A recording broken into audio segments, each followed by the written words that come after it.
Hi, I'm Reverend Tom Kearns. Welcome to 333 Magic 9, where the tarot cards and the astrology stars come together to help you. There's a lot of wonderful energy coming at you this month, so if you need a psychic and spiritual reading with a little bit of astrology, you can come visit me at Temple Heights Spirituals Camp in Northport, Maine. I'll be there the second week of August. It's a beautiful place and it's a great place to get a spiritual reading. Or you can contact me through professorastrology.com. Now, here's what's coming for your sign this month. The tarot cards that will be used this month correspond with the astrology. They are the Eight of Swords, which represents a feeling of being trapped or without personal power. The Seven of Cups, which represents being confused by the illusions of the world, a need to quiet negative thoughts. The Five of Swords, which represents training and a sense of competition, an energy of overcoming obstacles. And the Nine of Pentacles, which represents controlled energy and a feeling of confidence and satisfaction. Aries, the tarot card for the first week of the month, is the Eight of Swords. And you can see there is a woman, she's blindfolded and encircled by swords, which represents danger, confusion, and a sense of powerlessness. However, if you look closely, there are gaps in the placement of the swords. The tarot she needs to be aware that there is danger, but by astrology. maintaining clarity, she may find a way out of her dilemma. And if we look down here into the astrology for the first week of the month begins with the Sun and Mercury right down here in the sign of Leo, and the fifth house of pleasure and romance, but it is in opposition to Saturn in the 11th house of associates. So you may feel stifled or restricted, just as it's shown here in the card, by outside people or responsibilities. This is not a good time to be selfish or self-serving. You need to see the big picture. If you push for your own way, you might incite a revolution. Not a good one. Now, the problem is that there is also at the same time a square between the Sun and Mercury and Uranus is also square to Saturn. So you need to control your actions, you need to control your words, and you need to be careful with your budget and money. As we move into the second week, the tarot card for the second week of the month is the Seven of Cups.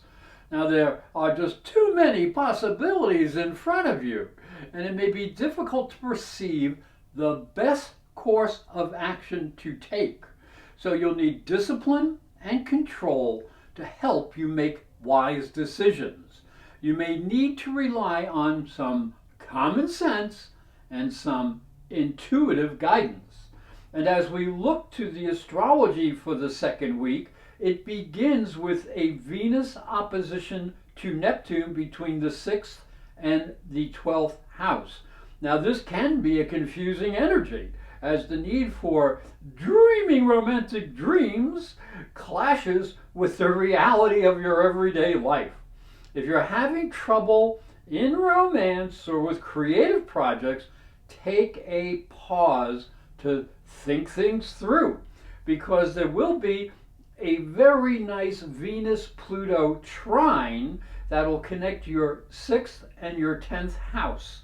Now, this offers to help you through important business contacts or associates. So take advantage of any hidden information that may come your way and use it to your advantage. The tarot card for the third week of the month is the Five of Wands. Now, there's a sudden change of energy and direction that can cause unexpected problems. You may feel you need to protect yourself, and you feel that there are like too many things coming at you at the same time. So it's hard to make good choices, and you might just have to muddle through. Now, as we look down into the astrology, the third week is disrupted by Uranus going retrograde in your second house of money and resources. So if you're having a money problem, you may have to choose a new approach, and you may have to do it very carefully. Don't try to ignore problems, and don't take any cheap shortcuts. This will be extremely important because there is going to be an opposition from the Sun to Jupiter between the 5th and the 11th houses. You may think that you can borrow from friends or gamble to solve your issues, but self-control will really win the day, and you'll need to use as much common sense as you can. So don't be silly. The tarot card for the last week of the month is the Nine of Pentacles. Now, this is a much better energy. So this is a good time to take stock, know what you have, and what you need to succeed. You have planned well. If you need help from others, now it will be there. You may only need to ask politely, and friends may be willing to lend a helping hand. So as we look down into the astrology for the fourth week, there is much easier energy as Venus in the 7th house of partners will trine Saturn, a very stabilizing condition in your 11th house. Now this combination brings the promise of some much needed support from friends or business associates that can help you get back on track. A conservative approach, because Saturn's involved, will also help with money issues. And then Mercury in the 6th house of daily routine will trine Pluto in the 10th house of status and career, bringing good ideas and the ability to conquer difficult situations through a clear and precise course of action. Hi, I'm Reverend Tom Kearns, and this is my story. If you are a spiritual seeker, it may help you on your journey. I believe your spiritual development is as important as your religion. If you look at Christianity, it focuses on the life of Jesus. But Jesus was never a Christian. He was Jewish. If this thought intrigues you, you'll enjoy my new book, Light from Water, Freeing Jesus. It's available on Amazon.com and through fine bookstores. And it may help you on your spiritual journey. I'd like to thank you for watching and thank you for listening. Remember to subscribe because these videos are free, and hit the little bell for notifications. And for a special offer, visit my website, internetpsychicreadings.com.